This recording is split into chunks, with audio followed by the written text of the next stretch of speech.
Welcome to The Conquering Truth. I'm Dan Horn. I'm Jonathan Sides. I'm Charles Churchill. And I'm Joshua Horn. And tonight we want to talk about critical race theory. This used to be just a fringe academic thing that was talked about in colleges and didn't make it anywhere beyond that. But over the last year, all of a sudden this has become a mainstream thing, and especially since President Biden's inauguration.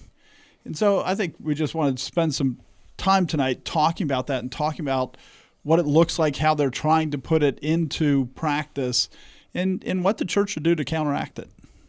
Sure. So we want to talk tonight about Biden's proposed civics program and this has all been published by the White House. So you can see all these things. We'll be walking through some quotes there. But before we get into all that, it's just useful to talk about education generally and what's happening when somebody's educating your children. And it's worth saying that education, by definition, is not value neutral. It's not possible to teach children in an educational setting and not teach them values. It's always a question of not am I going to teach values or not, but what values am I going to teach these children? What values are the children going to be learning when they're in a particular kind of educational setting, whether it's your home, your church, a public school, college, any of those cases. If they're learning from somebody, they are learning a set of values. If you're listening to a podcast right now, you're learning a set of values, or at least we're trying to teach them. And hopefully a consistent set of values.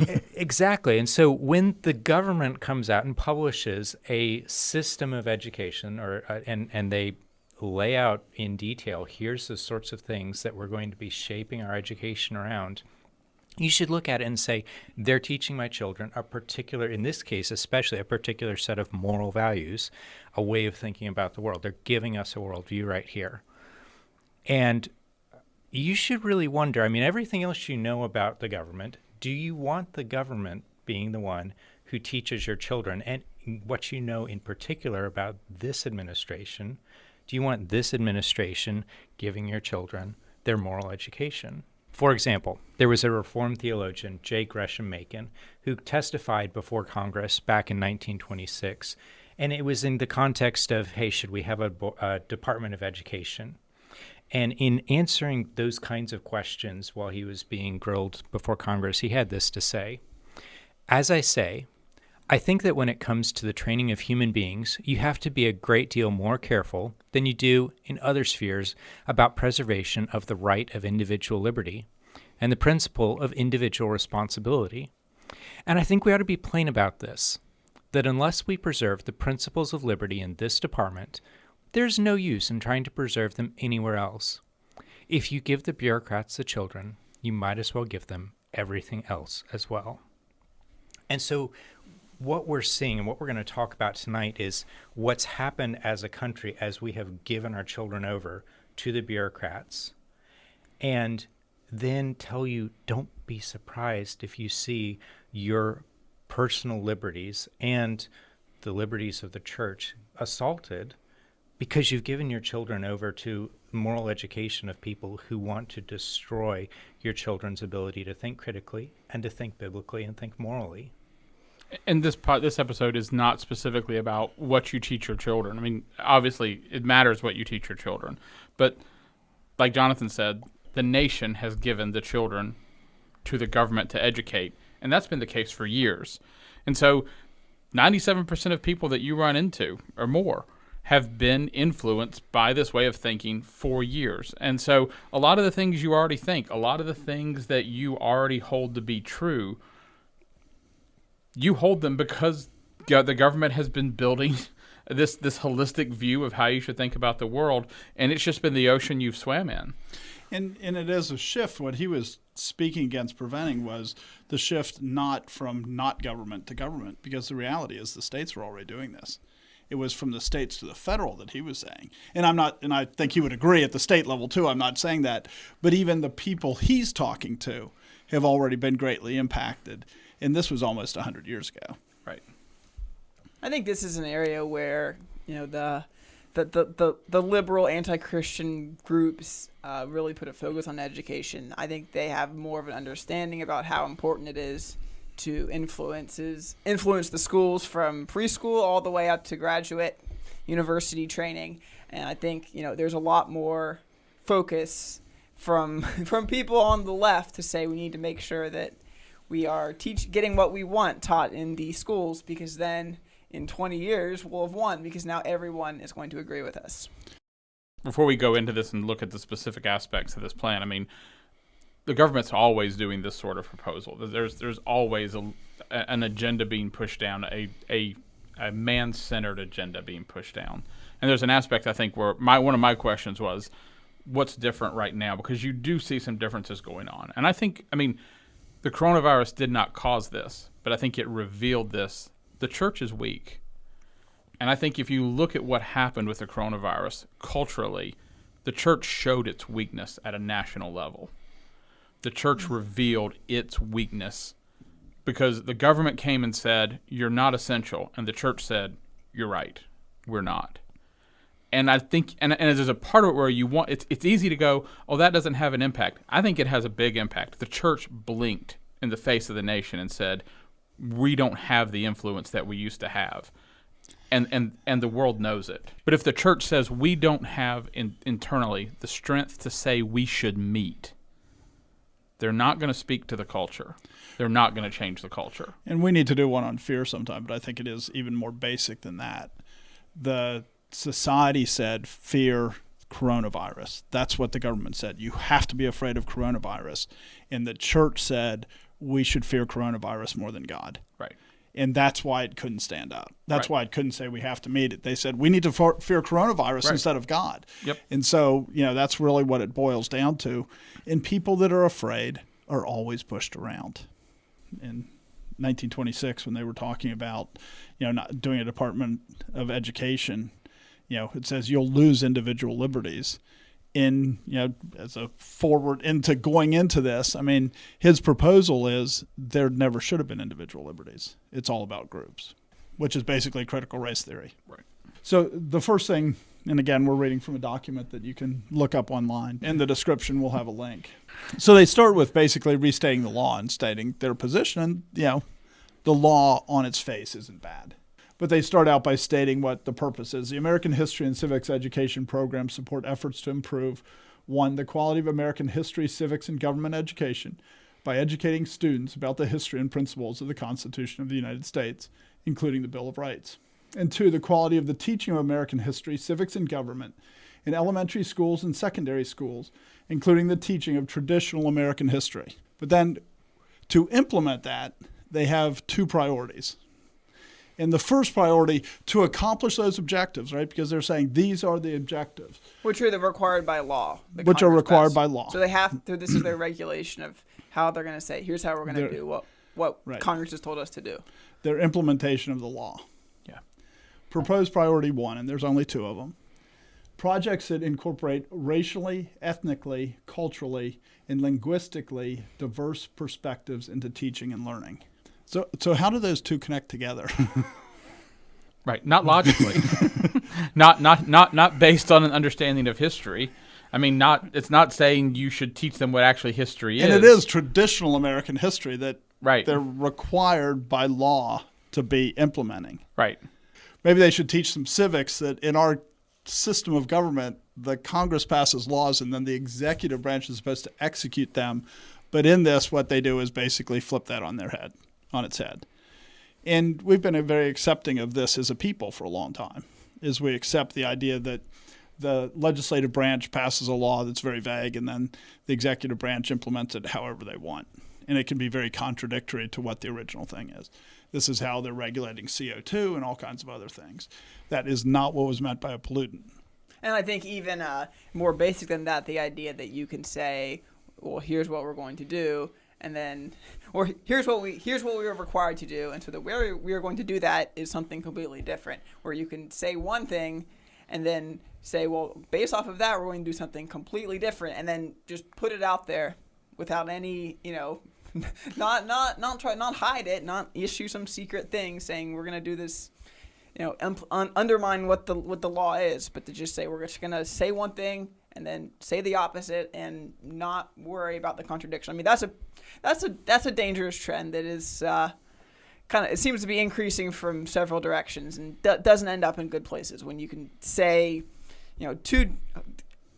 just go out there and acknowledge that you have two diametrically opposed things that you say are not opposed. As you're trying to teach children how to understand things and determine things. And there's a part of it where I think, it's very common if you ever have a conversation with people about stuff, the part of the brain starts immediately like defending something and going, well, they don't mean X. You'll hear people go, well, they don't mean that exactly. These words have been, my guess is these words have been examined by tons and tons and tons of people. This did not get here by accident. These words, if you've ever written like a mission statement at your work, people will fuss and over how the phrases are put together, the clauses. Should we have the at this point? Does this really emphasize what we mean? This is what they mean, and they mean exactly what they're saying, and they mean this is priority one. And these were put out there also as a request for, as I believe as part of the law, that when they put out regulation, they have to put it out for comment. So if this is concerning, you can go put in a comment. I don't know if it's shouting into the wind or not. It probably is. But right. if they don't mean what it sounds like they mean, then they will get comments about it and they'll change it. Right. And we'll see if that happens. It doesn't seem very likely. And the other thing that to tie into that, and I tried to find the amount and I couldn't find the amount, and maybe with more effort I could have found the amount. But this document is how they direct their grants. So they have a pool of money that they're handing out to people, and you have to meet priority 1 or priority 2 in order to receive money. So this is what they're going to fund research. Right, and both would be better. But this is how they're going to find, and I couldn't find the amount, but I did find a statement that said if it's less than 7 million, or if your company's less than 7 million in scope, then you'd be small business. So the scope of what they're talking about, the amount of money, is quite large that they're giving. I couldn't find the exact number, but I'm sure it's quite large if they're saying the small business set aside is for businesses under 7 million in income. Then after making that statement about how this is going to implement it, they explain why it's necessary. The department recognizes that COVID-19, with its disproportionate impact on communities of color and the ongoing national reckoning with systemic racism, have highlighted the urgency of improving racial equity throughout our society, including in our education system.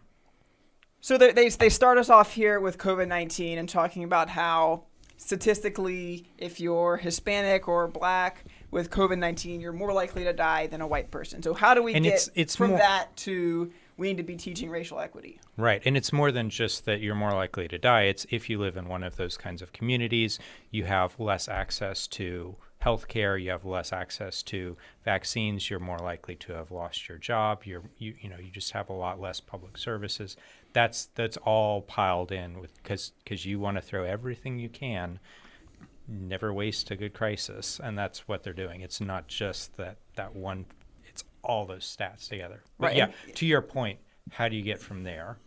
Right, and it has to be because COVID-19 as a virus has no prejudice because it's just, DNA and whatever. That's not a very good description of viruses. But COVID-19 itself isn't racist. So the way that you can explain this to further your agenda is to say, well, our whole system is racist, and that's why we have outcomes as they are. Because of slavery, racist laws, whatever, you end up with poverty. So the poverty is because of racism. And because of the poverty, people can't afford healthy food. There are no less health food stores. I saw someone saying this a few weeks ago that the problems are because there's not enough health food stores close enough to people to the poor communities. But you don't have health food stores because people can't afford it, and so it all goes. And sometimes because they don't want it. Racism. Yeah, but the thing is, they combine those together. They Sure. say, well, you don't want it because you can't afford it, and because it's not near you. Therefore, it's not your fault. It's this racist system's fault. But I'm not even arguing against the idea that there is community problems or that there is things that need to be dealt with at a group level. But what they're eliminating is the idea that it's also individual. And that's what's really dangerous, is they want to make it all about groups and not groups and individuals. Individuals are making choices. And it really damages people when you tell them that they that they can't really make a choice. They're in this situation in life. It's because of racism. They will never escape it. That's the worst thing that you can say to somebody. That is so damaging to them, because what you've done is taken away their incentive to improve their own life. And so when you do this group, everything is groups instead of, there is group dynamics, but there are also individual dynamics. And they just want to eliminate the idea of individual dynamics. And the irony is that they keep saying it's so complicated that we have to reduce it down to make people to be nothing more than just an outward expression of genetic background. And that's how you respect people more. Right. You say and they have no choice. Right. That person is nothing more than the shape, color of their hair, the color of their skin, their body build and style, and that's them. That's all they are, and that's the problem with this is they can make this statement, and they fully expect anybody who pushes back on it will sound like an idiot. And they're flipping words, right? Because we've held that there should be equality for a long time. Right, since the 60s. It's pretty widely accepted in America that there should be equality. Since the New Testament. How about since the Old Testament? I'm saying even in American society, I would agree that in God's eyes there is no partiality. There's no question about righteousness, there is not partiality based on skin color. That's just terrible. But if you look here, they've changed what usually is equality and made it equity. So instead of saying everybody gets treated equally, they say everybody gets the same outcome, which means that you've eliminated the people. Which is, it's a pretty sneaky move, but it's very deliberate, because we used to have discussions where we talked about the word equality, and the way that discussion broke down was we talked about equality of outcomes versus equality of opportunities. And you had people who were pushing for equalities of outcomes, but then everybody realized, well, that's just Marxism, and it doesn't work, and you don't actually get equal outcomes. So the best debate. Or you have to do it the same way that the USSR did it, which is you just reduce everybody down to zero, and then you get except for the few.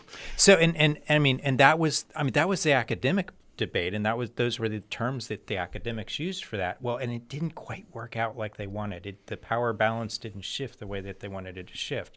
So now this word equity comes in, and hey, those of us sitting around here, do you have any problem with equity? I mean, is it something that keeps you up at night? Is it one of those scary words? I mean, we all like equity. Right. Equity is good, but they mean something really particular by this. And what they mean by this is an equality of outcome. Right. Which is just Marxism. And when you combine that with, the intersectionality where, racism is also sexism and all these other things, you get to something where you can never have everything perfectly balanced between every race, every religion, every gender, that everyone is equal. So even if they achieved racial equity where, the black community and the white community had people falling into the same social brackets and income brackets, well, now if you divide it up by religion, big problem again. And so it's creating this thing where there's endless ways to divide people and endless ways to say there's not enough equity/equality in the system. But that's why, it is important to look beyond this and say what's actually going on. What's actually going on in this is governments love power. They love to control people. They love to tell people what to do. So what you just described, Joshua, other people would think is a problem, but not the people that are trying to tyrannize everybody else. They never think that's a problem. That's the goal. It's the perfect opportunity, because now we've got everything equal here. So now let's look at Muslims versus Christians versus atheists. Now let's look at men versus women. Now let's look at, tall people versus short people. And they can always come up with an excuse for new programs when you start to say equality of outcome is the result, because there will be no end to that. So there'll be no end to new programs. And the thing is, the good thing for them is they're never going to achieve racial equity anyway, because the government cannot force people into prosperity. They can force people into poverty, but not prosperity. So you're never going to, by government regulation, by government, power, make poor communities richer without the poor communities doing things that is not because of what the government's doing. Which is exactly what the USSR did. Right? It just made everybody poor. And then they'd have to go, well, Marxism doesn't work. Everybody starts with Marxism. So let's come up with a 5-year plan where we'll do capitalism for 5 years so that everybody doesn't die. And this is the pattern, because if you push for equality of outcome, if you push for equity the way they mean it, there's only one way to achieve that, and that's for everybody to have nothing. That's the only way, because otherwise effort produces some difference, and the effort is dependent upon the person. And I mean, it's worth putting some religious terms in this, because when you start talking about these kinds of things, the only way to make sense of them is to talk about them with religious words. I mean, at the end of the day, this is about envy. This is about envying what somebody has, whether it's money, position, power, whatever it is. It's the fact that you can't get a grip that God has put certain people in certain places, and he's given certain people opportunities, and he's given, and God blesses and God curses, and it's wanting to push back against that with purely human means, and trying to achieve racial equity or racial harmony, or I mean, if you read any of the stuff by critical race theorists, there's not really a solution for it. They don't have a solution. I mean, and whatever solution they have, it ends up moving the goalposts. It's, well, we want this thing, and now we want that thing, and, try this program, and none of them work. Because, in a sense, they don't necessarily want it to work, because then, okay, if you get it to work, then they don't need you. You're not needed for your power anymore. Right, you lose your power. The gospel does offer racial equity, racial equality. It does offer racial harmony. Yeah. Well, in a sense, all of the above. It's the parable of, in the morning the guy comes and he works and he gets one piece of silver, and the guy in the 11th hour comes and he works and he gets one piece of silver. In the end, everybody receives the same reward, which is eternal life. Right. So that's how you get equity. Right. And the point here isn't that, communities that are poor, communities that are, you divide up demographically, that are predominantly minority, don't have problems and don't need change. The point is that the way that this is going about it is unbiblical and is not going to work. And I don't know how much we're going to get into actual solutions this time, but we've talked about it a little in the past, and we probably will more in the future. But the point isn't that there aren't problems, but the point is that this is not the solution. Yeah, the solution is somewhere evolved with the blood of Jesus Christ, and it's not here. This is, and whatever they're going to propose here isn't going to work unless it involves the blood of Jesus Christ. Yeah, and the wisdom that God reveals in His Word. Right. But their method will require sacrifice. It's going to. I mean, there's when what you're trading in is power, and you don't have a solution that actually redistributes power, then you're going to end up with violence. You're going to end up with rioting in the streets, like we have right now. And I mean, and it's, and the people that get damaged the most by that are always the people with the least power, and that's what we're seeing now. Is the inner city communities where people are just used as puppets in this, where they're considered not to be individuals, but just a group of people. They're the ones that will have their houses burned down. They're the ones that will have all the businesses leave. They're the ones who suffered. This is what happened in the 60s, and this is what, when you go back 10, 20 years from now, and you look back, this will be the definition of the 2020s, is that the people in the inner cities really suffered. And it's horrible, and this, instead of helping, it hurts it. Because instead of saying, what you sow, you will also reap, it says, it's all about what happened to you. And it guarantees the outcome. I mean, it's the attempt to guarantee the outcome for them. And when you guarantee the outcome, you always lower what the total is. Right. I think it's worth talking for a minute at least about another term that they're using here, which is systemic racism. And systemic racism is not what racism typically is defined as. Racism is inherent in the way your system is set up. And so you could have a system that is composed of 100% of people who think people of different races should be treated equally. And yet, the idea is that because the system was set up by racists or with racist principles or something, that the system itself can be racist without anyone in the system being personally racist. And part of the reason that they had to make this shift that's worth noting is, again, if you go back to the 60s and the 70s where there were the race riots, one of the big complaints was, and even into the 80s, one of the big complaints was, hey, you have these police departments that are policing these inner city areas, and they're 90% white in a community that's 70% black. And so the response to that was, because clearly the reason that these police departments were racist is because they were all whites. So what you had happening in the 70s is the response to the problems was you have to get the racial profile of the police department to match the racial profile of the community. And that will solve the problem, because then clearly they won't be racist, because then you'll have the blacks. But the people in the last year that have been fired from the police departments have been more blacks than whites, because now even at the highest level, at the captain of the chief of police, a lot of them are from the community of colors, to use President Biden's term. Right. They successfully implemented that policy. Right. They successfully implemented that policy, and most police departments are pretty close. And so now you have to say, well, this black chief of police is racist. Well, he can't do that. So what you have to do is shift it from the people that were involved to the system, which is why all of a sudden it becomes about systemic racism rather than the people. Because how did these 4 black police officers in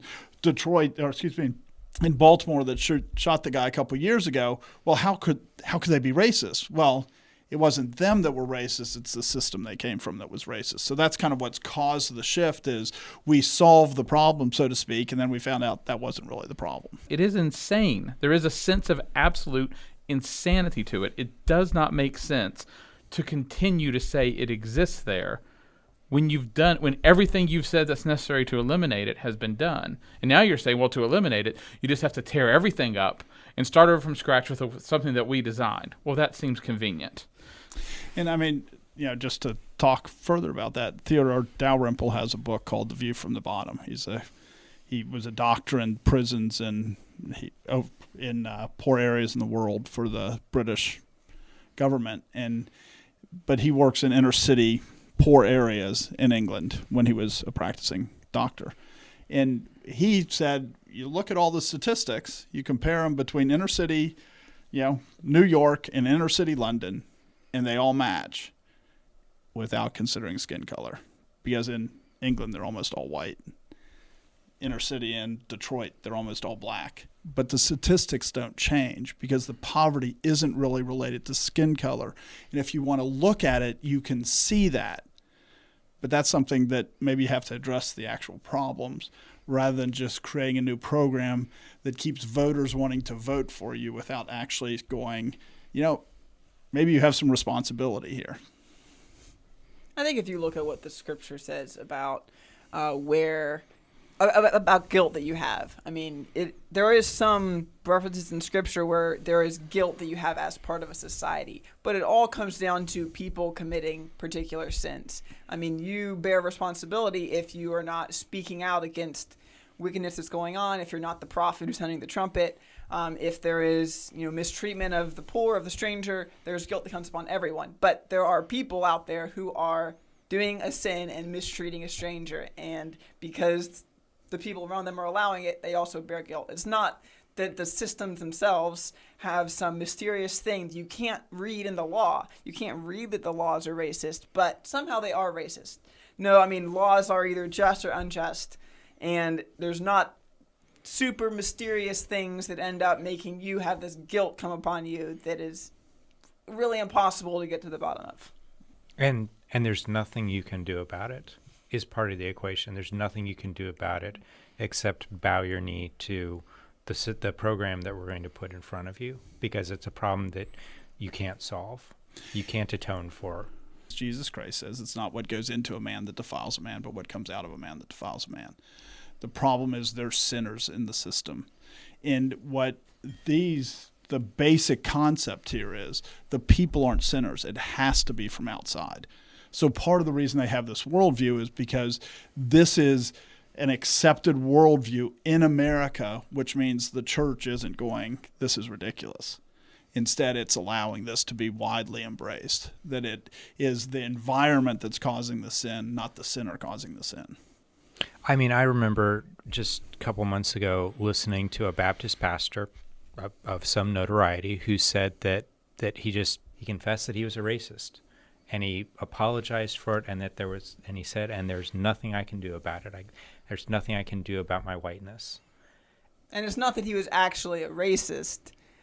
Like he believes that black people are less than white people. Yeah, he wasn't confessing that he had animosity in his heart towards people who were not white. It wasn't that he was confessing to any particular sets of sins that he had committed. It's just, because I'm white, I am racist, and there's nothing I can do about it. I'm just locked into this, which is, it's really stupid for a pastor to say that.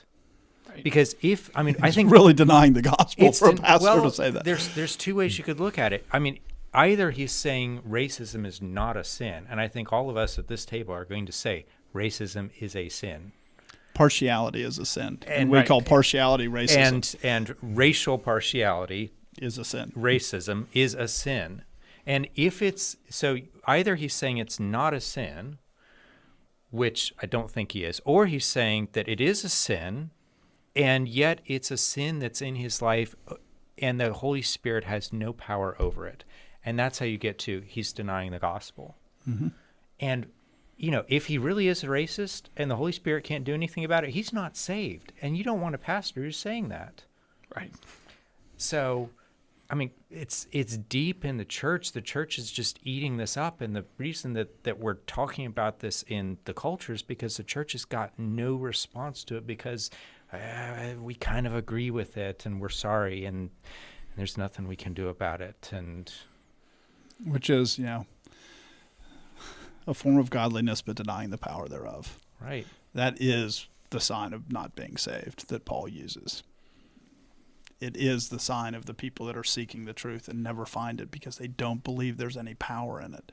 If the gospel doesn't have the power to break a racist and make him not a racist, then that's just a form of godliness and denying its power.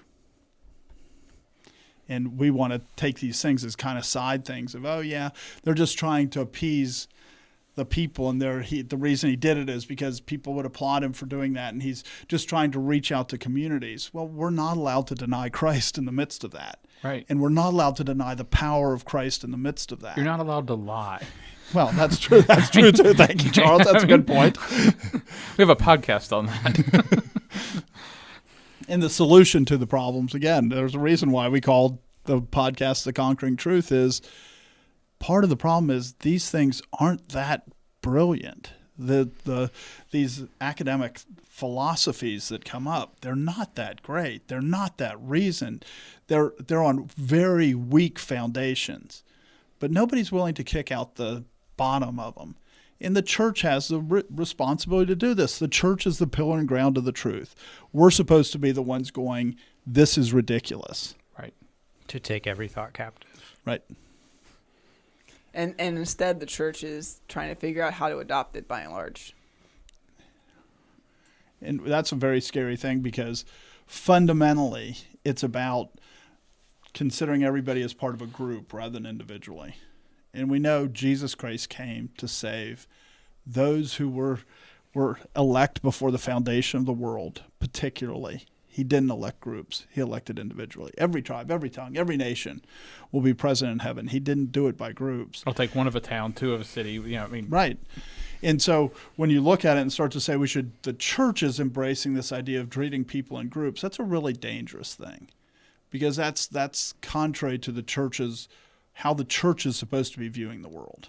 Their next argument is to basically go, well, traditional American history is this history that just came out in the last couple of years. Remember, one of their responsibilities under the law is to promote the teaching of traditional American history. So they say, for example, there is a growing acknowledgement of the importance of including in the teaching and learning of our country's history both the consequences of slavery and the significant contributions of Black Americans to our society.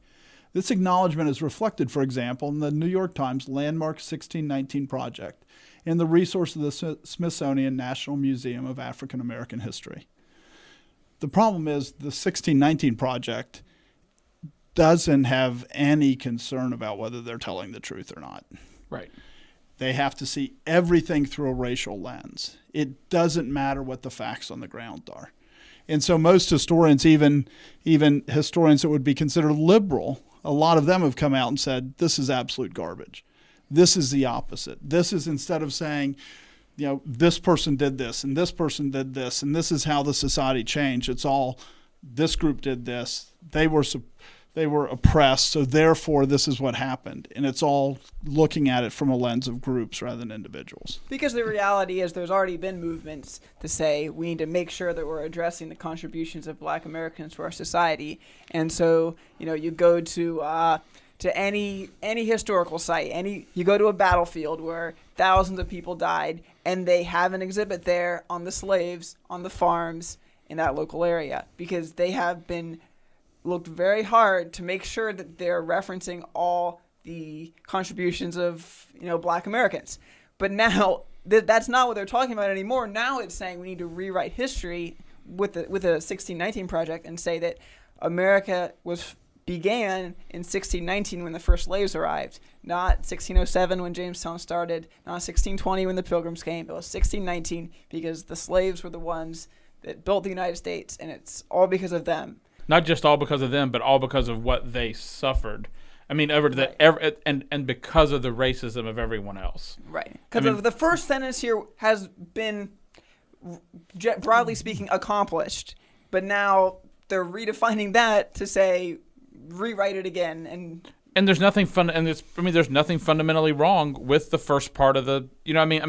The idea of it to say if everything, but it needs to be racially neutral, and the problem is that you go to these parks and stuff where the national government has put these things in place, and it's not neutral. It's not saying this person made a great contribution.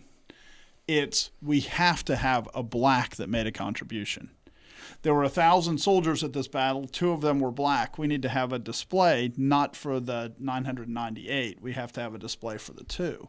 Right. And the problem is that is actually racist. And so there's been this movement in the national parks to portray everything as racist. Partiality. It's showing partiality. If you go to George Washington Carver's house, who was a Black man that did some really, significant research into peanuts to make it a crop that became a very valuable crop in a lot of ways. If you go to his house, you don't expect to see a bunch of pictures about white people, how they helped him. If they only did 1% of the work, why would you? But yet that's how we think that the other side should be portrayed. So they've already accomplished this looking at everything through a racial lens, but that didn't accomplish what they wanted. So now they have to say it's all about groups, and that we have to rewrite what actually happened so that we say this group is the one that accomplished it. Talk about the consequences of slavery. I mean, you put together a 20-plus DVD set on the causes of the Civil War, the consequences of the Civil War. I mean, what led up to it, the aftermath of it. I remember the first time I watched one of the episodes when you were first doing it, and I remember going, I don't know what your position is. I mean, there was a part of it where I was reading the history. I mean, it was, and I mean that, and it was a good thing. I remember coming to you later going, I couldn't tell as you were recounting some of the things. I was like, I mean, your approach was not to be, I have to make Christians look good. Because there were times where Christians did some really bad things along the way, where Christians did some really racist, or at least things. People who called themselves Christians. People who called themselves Christians, right? I mean, and so, I mean, and that matters. It mattered to actually look at what actually happened in history, to look at newspaper articles from the time, to look at what both sides actually said, to not just go, well, we know who the bad guys are. Let's just paint it that way because we already know the story. And it ends up being a denial of God, right? Judges 2:9, I think it is, says that the generation that came after Joshua didn't remember who God was or what he did. And when we rewrite history, we are rewriting what God did, which is changing our understanding of the nature of God, which is a big deal. And the church has stopped saying, wait a second, how can you deny my God like this? When we rewrite the history, we are denying God. And we got here, and we got to this point where we're talking about these sorts of things because we lost this battle way back when we said, you know what, the government can define what traditional American history is. And, I mean, it doesn't matter if the government says, okay, let's talk about traditional American history. Let's say they said everything that we would agree with. Let's say that everything that they put in was what we would think of traditional American history is. Well, you're letting the government hold the keys to that. Right. You're letting them define the terms and look at where we are now. The terms are changing, and there's nothing we can do about it because the church is stepped back from holding on to, hey, this is where truth resides. And, you just even go back, the way the government did it was they said we need to have compulsory education because you have all these Roman Catholics that came in that don't understand the Bible. And by making compulsory public education, we can force everybody to read the Bible. Who could be against that? And the church should have said, we are, because that's not the government's role. But instead the church said, hey, they'll read the Bible. Right. And we just have to recognize that things out of order produce bad fruit. Even if and it's usually sold by something that you go, well, how could that be bad fruit? How could reading the Bible produce bad fruit? Well, they didn't want their foot in the door so that people would read the Bible. They wanted their foot in the door for more power. And when you talk about things like rewriting history, you talk about the result of that. I mean, we should remember not where rewriting history started, but if you go back to right after Jesus Christ dies, he's resurrected. The very first attack on the church was the Roman centurions go to the Jewish leaders. They tell them what happened. They tell them the story of what happened at the resurrection. They saw an angel come. They saw this happen, and they fall down as men dead. They know Jesus Christ was not stolen by his followers, and they say, let's tell this alternate story. Let's change the history. This was the first attack on Christianity. I mean, and we should understand how effective it is because Scripture says, and this story is still told to this day, this is an effective way to attack a belief system, to attack a religion. It was the effective way to attack the church at the time, and it's nothing new. And it's even older than that because you can go all the way back to the garden, and the first attempt to rewrite history was, did God really say that? By the serpent, the deceiver. Right. When history is as short as it could possibly be, all of a sudden the devil comes in and tries to rewrite it. Did God really say? And Adam and Eve fell because of it. Even the other way. I remember 20, 30 years ago, you go hear people like David Barton, who's got a ministry about preserving Christian history. But I'll tell you what, it's a very rose-colored glasses version of Christian history where that might Thomas be a generous Jefferson, term, right? I mean, where Thomas Jefferson is a Christian when he clearly was not. There's no question biblically he was not. He was impacted greatly by Christianity. Absolutely. And by the values that Christianity teaches. He was constrained by the power of the gospel. But the church didn't want to understand what real history was. They didn't want to go, a lot of the founding fathers of this country were very impacted by the Bible, but a lot of them weren't believers. That's very clear. John Adams was a Unitarian from his youth. He did not believe in the gospel of Scripture. And yet everybody wants to hold him up as this great example and hold up Thomas Jefferson and go, and the church eats up this false history. Right. And the church is the one that's supposed to be saying the truth. The truth is what sets you free. The truth of who God is and what he does. That's where hope is. The church should be the one fighting to say, we want the real history. We don't want it with, tinted. We don't want it with colored. We don't want it with fakeness because all that does is distort who God is. But the church is happy with God being distorted. I think before we move on, these two things that they're referencing, 1619 Project and the Smithsonian National Museum of African American History. I mean, those are kind of show how radical this is. You mentioned the 1619 deal had kind of been discredited by historians across the spectrum, except for super radical liberals. And the Smithsonian Museum. I mean, this is the museum that, talking about significant contributions of Black Americans. I mean, they, for a while, did not really talk about Clarence Thomas, one of the highest ranking Black political figures in America, in American history. They did not have an exhibit on him, but they had one on the woman who was making accusations against him. I mean, because he was a conservative, his contribution was not acceptable and was not put in the museum. I mean, that's the organization they have to reference. This is not some mainstream thing that finally the government is coming around to it. I mean, this is a radical proposal and they're basing on radical sources. And even in there, right, the National Museum of African American History, when the government owns history, which they do in many ways because most of the historical sites in this country are owned by the government, when the government owns history, they will rewrite it for their agenda, just like they are doing education. And that's why you go to any national park and they have a depiction about what happened to how the blacks contributed. Even though when there's minimal contribution from the blacks, you get very disproportionate because they have an agenda. And it's very easy to look at the Smithsonian and go, oh, look, it's the Smithsonian. It's one of the most famous museums in the world. You shouldn't think that it's not very twisted by its theological viewpoint. Obviously, you can see that when you see how they push evolution, but it's also very true when you look at how they deal with history. So the next point under priority 1. Accordingly, schools across the country are working to incorporate anti-racist practices into teaching and learning. As the scholar Ibram X. Kendi has expressed, an anti-racist idea is any idea that suggests the racial groups are equals in all their apparent differences, that there is nothing right or wrong with any racial group. Anti-racist ideas argue that racist policies are the cause of racial inequities. It's that last sentence that really gets you. It's that last sentence that really gets you. In other words, that if you get any results that are different between groups, it proves that there was systemic racism. Right. And what that means is that you must be racist and deal with different groups based on their race differently.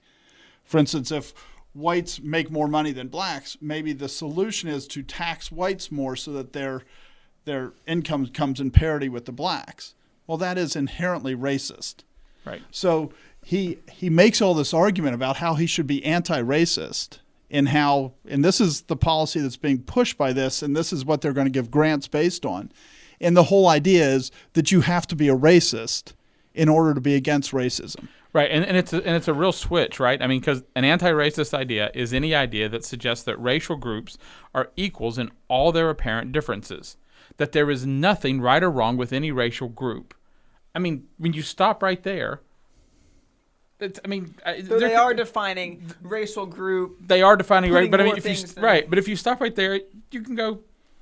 There's a lot of things in there that I don't disagree with. There's a lot of things in there. I mean, they're using terms in ways that I wouldn't use them in exactly those ways. But you could stop there and go, but then when you say the next part, you just undid everything you just claimed. But the problem is that they're also flipping, right? Because what they're saying is there's nothing right or wrong about any racial group. And that's true. We're all born sinners. Right. We're all wrong. Right. Every one of us is wrong. Right.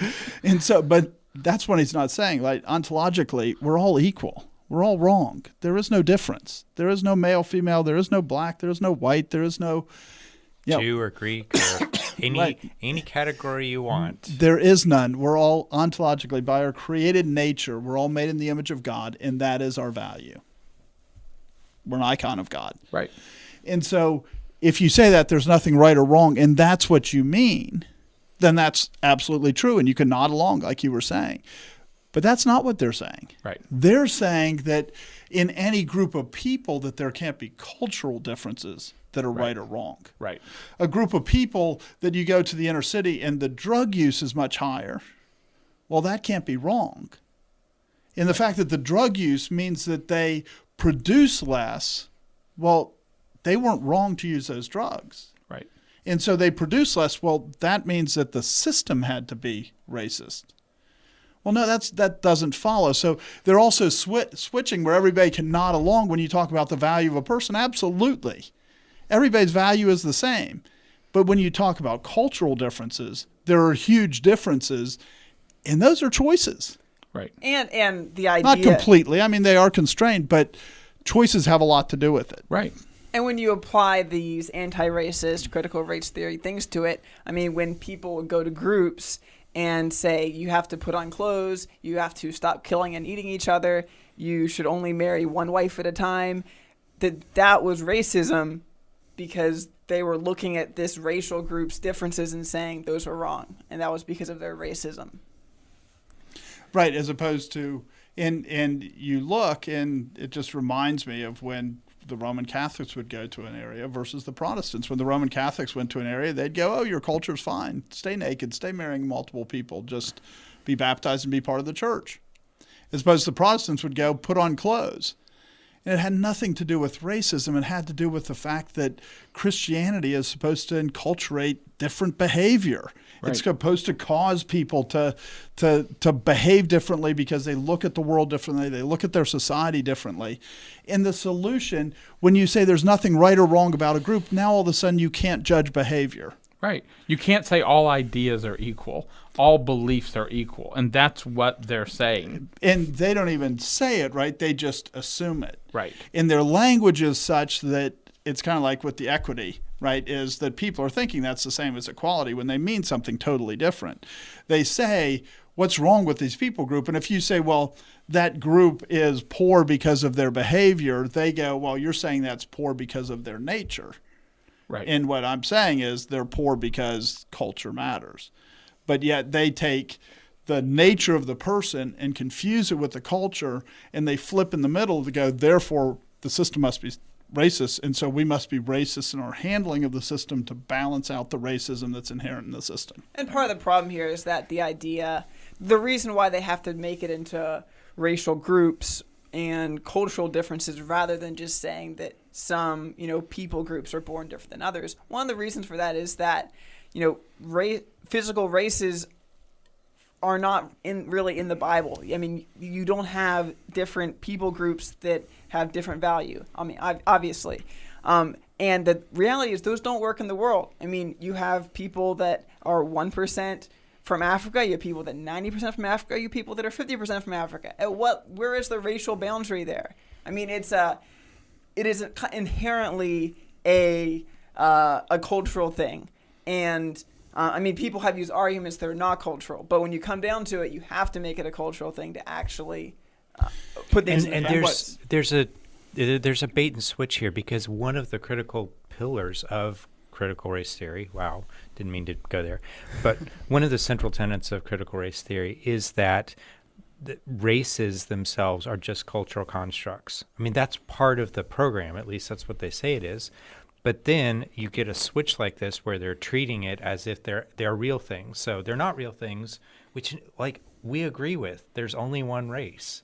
Right. You're all descendants of the first man and the first woman, and that's it.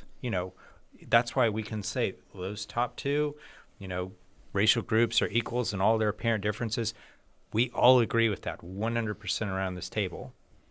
But then you want to switch and stop talking about them as constructs and start talking about them as if they're real things, and the problems with inequities between them. And it's sneaky, it's inconsistent, it doesn't work. But this theory actually doesn't really care about truth either. Right. It is a form of lying. It's an exercise in power. And if you will be blind to that long enough, it'll overcome you. And they have race as a social construct, but it's not a social construct that you're supposed to be tearing down and saying, let's treat everyone equally. It's a social construct that you're supposed to be building up and using for those power purposes like you're talking about. And yeah, and you can see it most obviously, right? Was President Obama black or white? Well, he was about 50% white and about 50% black. So is he black or white? Well, why do we all say he's the first black president? Wasn't he just another white president?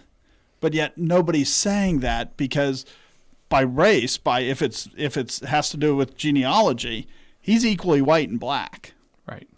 And so there's just this view that we're out there that we're creating these differences that have nothing to do with reality. In the end, it's no different than the person who says, I've decided today that I'm a boy, and tomorrow I'll decide I'm a girl, and the next day I'll decide I'm a boy. They choose what's the most beneficial. And that's a horrible system to be basing the use of power to equalize when it's arbitrary in the first place.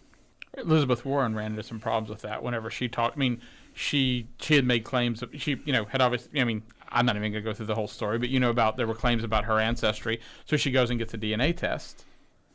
And she says the DNA test shows that she's enough of that Indian. And the Indian tribe said, you don't get to be an Indian based on your DNA. We decide whether you're an Indian or not. I mean, and so there's this whole, and based on her DNA, she was less of an Indian than most average people in America. Right. So, I mean, all of a sudden, more than 50% of Americans are Indians by her standard. And the Indian group said, "Oh no, you are not making. If we you say have to be that, acknowledged by the tribe that we decide who gets the identity." And Right. the range was low enough that her Indian ancestor could have been before the Mayflower.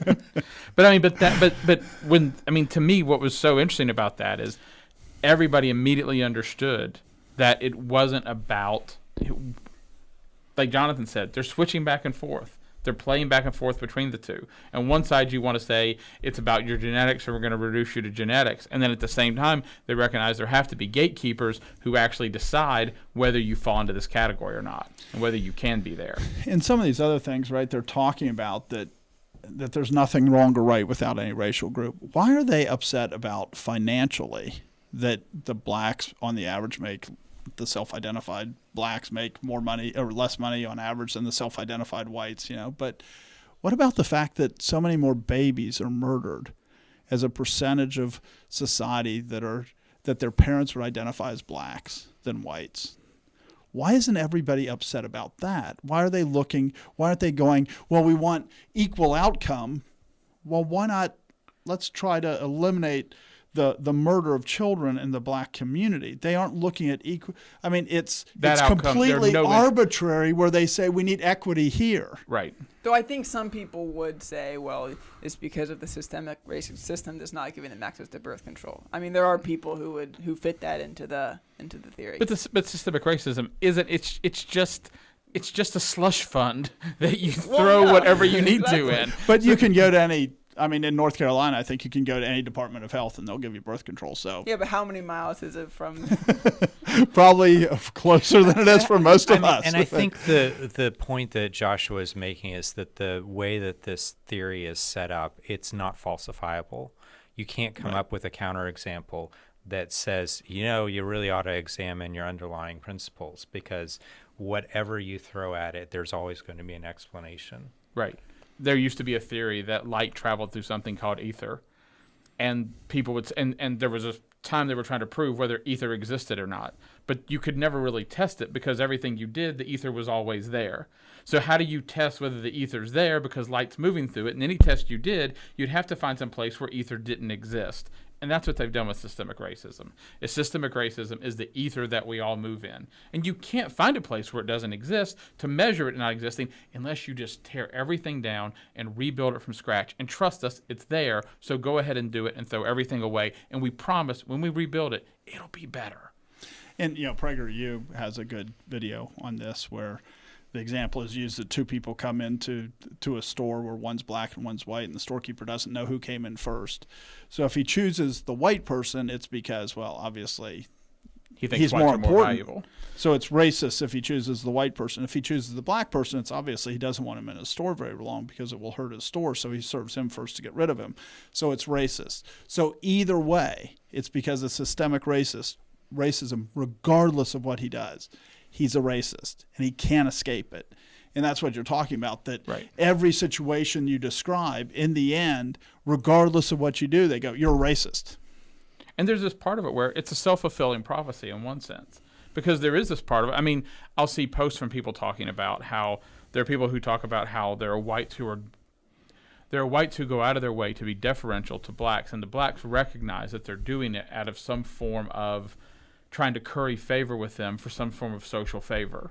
Right. I got to have my black friend. Right. And but there's this part of it where it becomes real. Because if I go out and I'm in a certain setting, there are times where I start to think, how are other people perceiving me in this scenario? Do they perceive me as being part of the narrative that's being promoted? And what's the right way to act so that I don't seem to perpetuate the thing that they're doing? And then you're constantly second guessing, you know what I mean? And so they're effectively establishing systemic racism by claiming it existing, but they're actually, you know what I mean? And remember, if we think about what this is doing is doing grants so that people can say how this can be taught better in schools, so that the children will look at their parents as racists. Right. And so think about how much this undermines all of society, because there is an element here that the child will be going, well, that's obviously racist, and the parent will be going, I'm not looking at them as a secondary citizen. What do you mean it's racist? Right. No, it's racist. So moving on to the next section from this proposal. It says, in turn, racially, ethnically, culturally, and linguistically responsive teaching and learning practices contribute to what has been called an identity-safe learning environment. Identity-safe classrooms are those in which teachers strive to assure students that their social identities are an asset rather than a barrier to success in the classroom. And through strong, positive relationships and opportunities to learn, they feel they are welcome, supported, and valued as members of the learning community. And so, one of the things that I had proposed talking about was Bill Gates has a math curriculum that he's out there pushing. And the basic thing about his math curriculum, and I think it's been adopted by Oregon and in California, the teachers union has recommended it. But the basic thing is, well, a black child cannot learn math unless he first sees a black adult doing math. This is like so horribly racist. I mean, it is horribly racist. How dare you suggest that a young black boy or girl can't say 2 + 2 = 4 unless they see a black person do it? But this is the lens that they're trying to teach everybody to look at the world through. And all these children are looking at the world going, well, unless I've seen somebody that looks like me doing it, I'm not capable of doing it, which is what they're teaching. And so this sounds, doesn't sound that terrible, but when you look at it, the net result is that math classes have to be a large percentage of them is teaching math history. This is this black teacher or this black mathematician that discovered this. And this is this Hispanic one. And this is this Asian one, so that the children don't go, I'm a human that needs to know 2 + 2 = 4. And instead they go, well, I can do 2 + 2 = 4 now because I've seen a black woman do it. And this is just so twisted and perverse and really rejects the value of people. Right. And the consequences of it is that it's going to result in more and more racial disharmony. You're going to have more and more self-identification, which ends up becoming self-isolation of racial groups, whether they're real or cultural constructs. We're making them up and then telling you that you belong in that category. And then it's going to result in this cultural balkanization, and it's going to be just tearing people apart more and more and more, instead of actually building people up and instead of actually promoting any kind of racial harmony. I mean, if they really took their belief to its absolute end, is they would say homeschooling must be done, because that way children would learn from their parents who are obviously connected to them, and they would see their parents teach them to do math. But you know what I mean?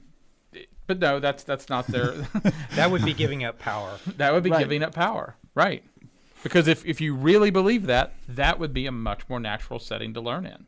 And that would be where you do have people that you can actually identify with, that you can identify with for a good reason, as opposed to an arbitrary identification. Right. But the idea that you have to find somebody that's like you in order to do it, that and how creates much like you, divisions. Right. How much? Because, well, I'm only 10% black versus 40% black versus 80% black. Well, he's 100% black, so he's very dark. Well, I don't feel like I'm enough like him to be able to do math. Right. And so it just becomes this thing where all you're doing is giving children an excuse not to learn. And this is the nature of sin. People want excuses not to do what they should do. And what this is a construct that says every student has an excuse for not doing it. Well, I've never seen somebody that looks like me doing it, so therefore I don't need to do it. Right. And it will end up destroying education in communities, because that community now, we're telling the students, it's not 2 + 2 = 4. You need to know this. You should be able to recite your math tables.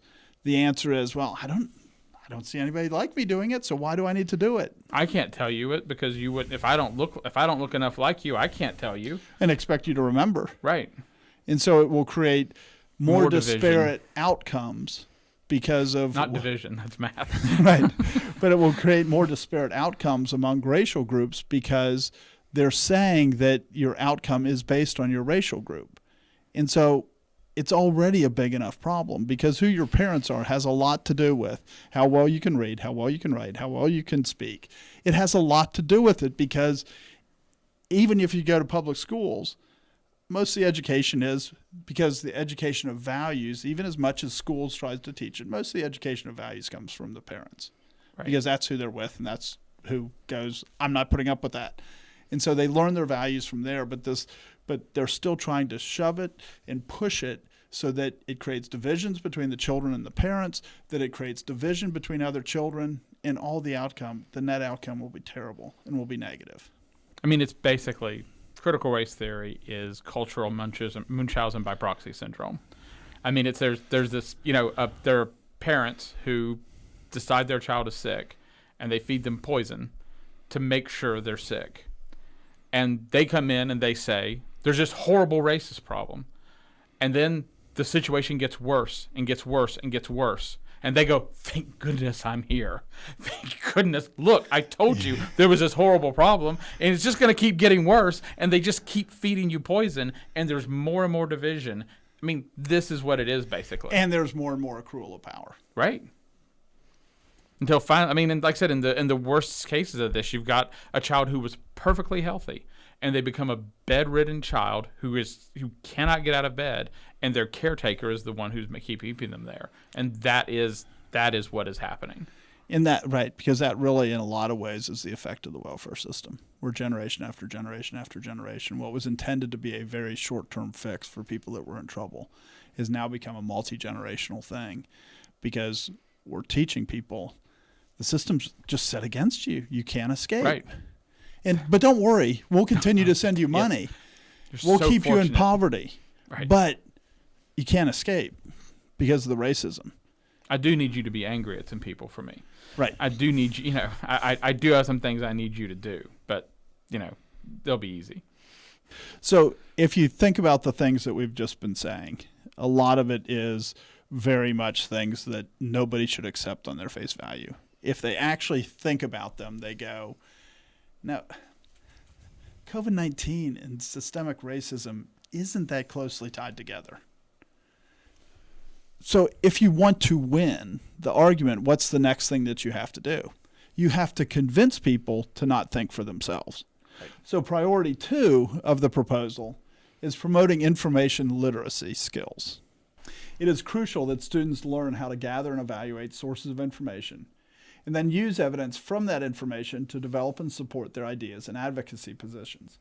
No polity can make wise decisions if its citizens do not know how to separate fact from opinion and how to gather and weigh relevant evidence.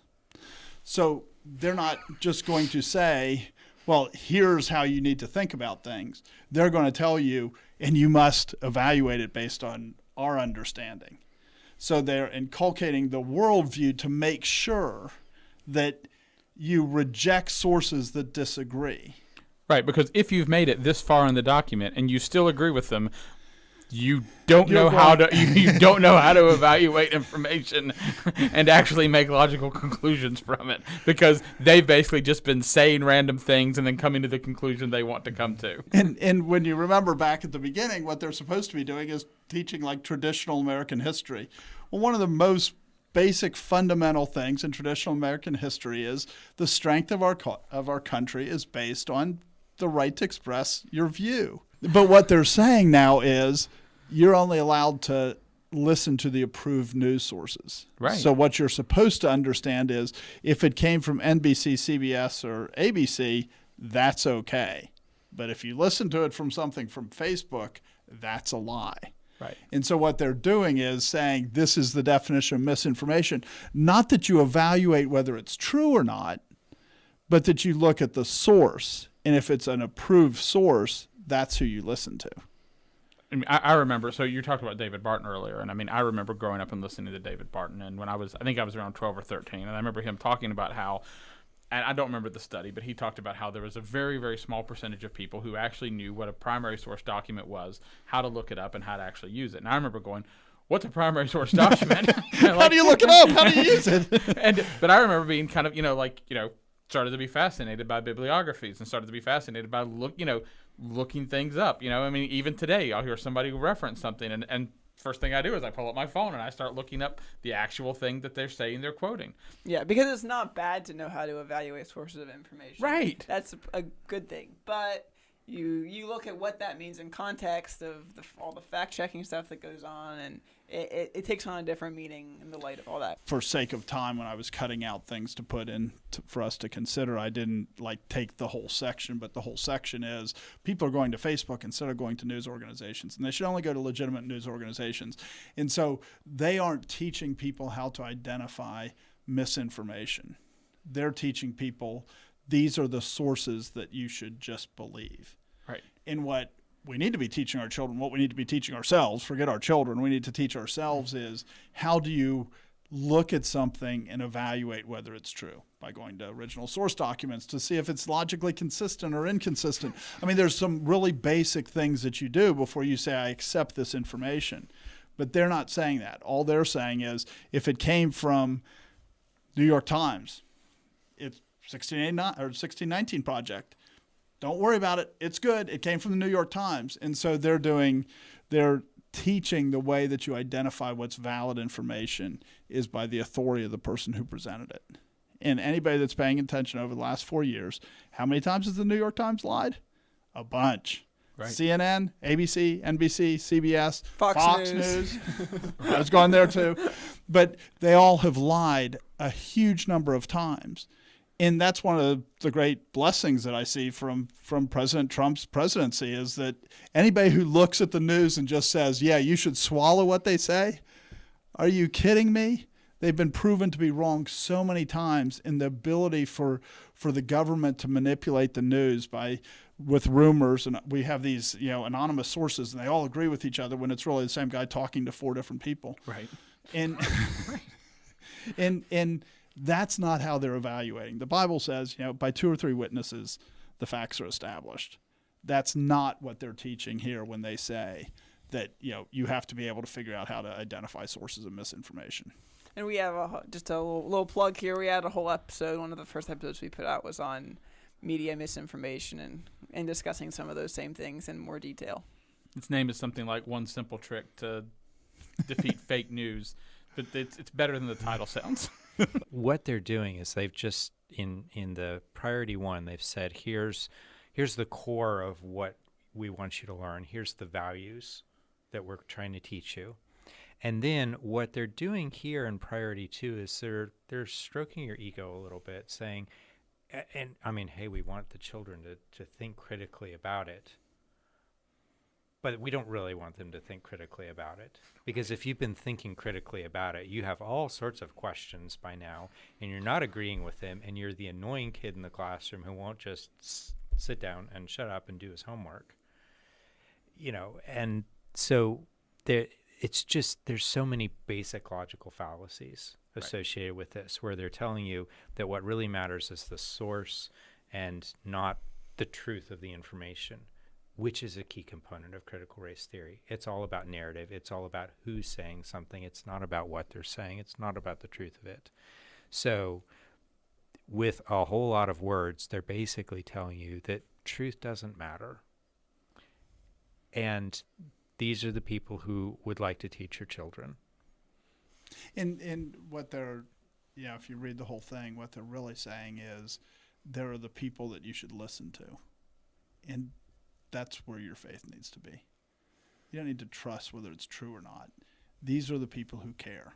And if you're listening to these other organizations, that guy on Facebook that's posting that rant, he doesn't really care. It's the New York Times editors that care. It's the people at NBC News that care. And so they're making this argument that this is how you discover truth, is not by whether it's logically consistent, whether it matches the facts that are known. It's do the people really care or not? And there's a decent chance they're both lying. Yeah. The guy on the Facebook doing the rant, the New York Times. Sure. You know what I mean? But that's not what they're going to say. I mean, that's not. That doesn't fit their narrative to say that it's that complicated to find out what's true. It continues after talking about the misinformation. And it says, in a 2017 report, the Brookings Institute concluded that funding efforts to enhance news literacy should be a high priority for governments. Now, I'm older than all of you, but I remember how high a priority it was for the USSR to have Pravda, which in Russia means truth, but it was their news organization, and it was filled with lies. And so when they say funding efforts to enhance news literacy should be a high priority for governments, this is saying that governments should be the leading propagandists. Right. And they're saying this is how to achieve that there's no misinformation, is we need to get one source of propaganda, which is the government. And it's not the first time the U.S. government has dabbled in propaganda either. No. When the Chinese government works with Google to cut out all references to Tiananmen Square in their search results, They're they achieving will that. say we are making sure we are enhancing news literacy in China. That is the absolute government line.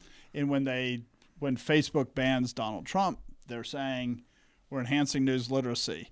When they do all these things, instead of saying understanding what people say and balancing and reasoning and understanding both sides, this is how you increase news literacy. They're saying by cutting out sources we don't like, that's how you improve news literacy.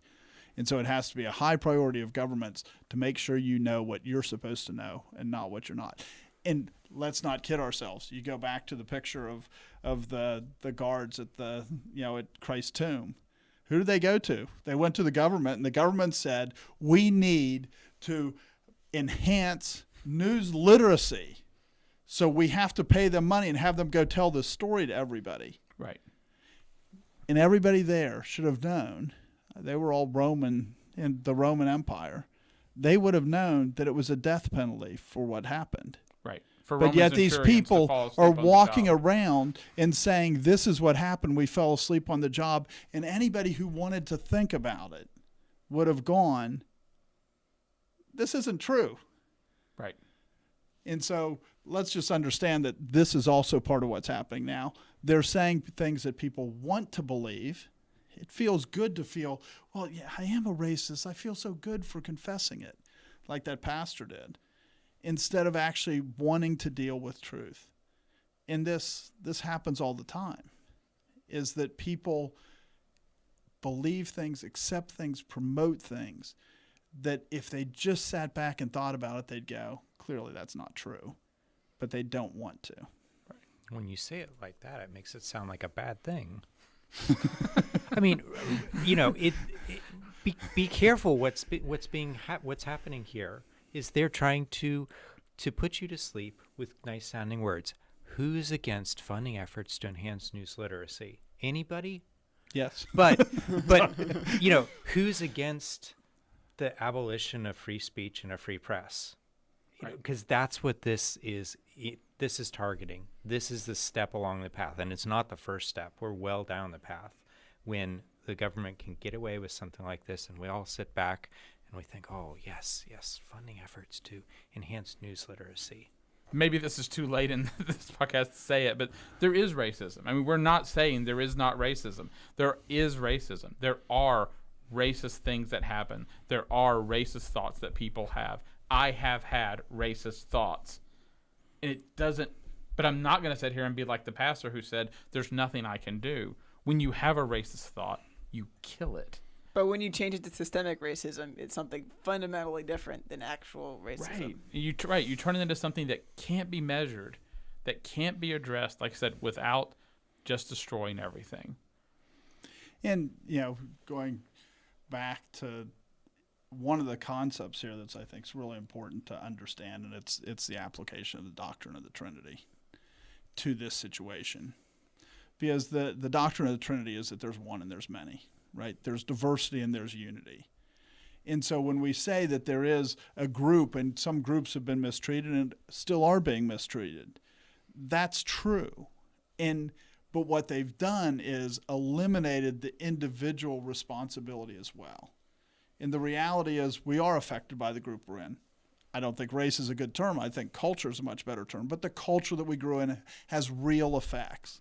But at the same time, each individual's making choices. That's why until you get 60s, where you pass the civil rights legislation and stuff, the black middle class was rapidly growing. And then all of a sudden you do that and it stops because people get treated like a group rather than individuals. Right. And the balance gets shifted off. But nobody talks about that. And this is trying to shift it more to make it just groups, and it doesn't matter what the individual does. And it's misunderstanding how God designed the world. Because yes, you are part of a group, but yes, you are an individual.